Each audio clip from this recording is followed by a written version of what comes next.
राष्ट्रीय गीत वंदे मातरम पर भारतीय जनता पार्टी और कांग्रेस आमने सामने आ गई है। केंद्रीय गृह मंत्री अमित शाह ने कांग्रेस के उस फैसले की कड़ी निंदा की है जिसमें पार्टी ने वंदे मातरम के मात्र 2 पैरा गाने का फैसला किया है। मैं इस समय पर पूरे देश को याद कराना चाहता हूं कि 1937 में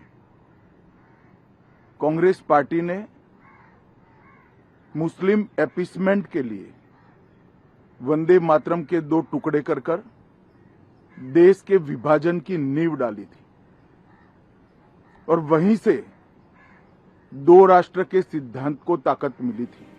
अमित शाह ने कांग्रेस पर तुष्टीकरण की राजनीति का आरोप लगाते हुए कहा कि ये सिर्फ बंकिम चंद्र चट्टोपाध्याय की रचना का अपमान नहीं है, बल्कि उन लाखों स्वतंत्रता सेनानियों का भी अपमान है जिन्होंने देश के लिए अपना जीवन न्योछावर कर दिया।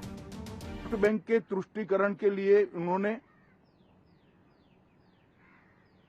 स्वर्गीय बंकिम बाबू के इस अमर कृति का न केवल अपमान किया है, वो लाखों शहीदों का भी अपमान किया है जो वंदे मातरम का नारा लगाते लगाते देश की आजादी के लिए फांसी पर चढ़ गए, जिन्होंने कई साल जेल में काटे।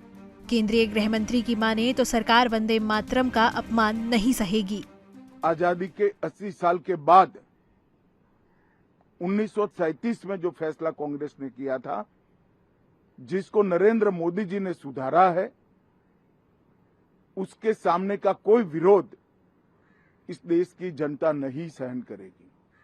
भारतीय जनता पार्टी कांग्रेस पार्टी के इस फैसले की कड़ी निंदा करती है और हम इसका जनता के बीच में और विधायी सदनों में भी पुरजोश विरोध करेंगे। इधर कांग्रेस का कहना है कि वो 1937 में लिए गए ऐतिहासिक फैसले का ही पालन कर रही है।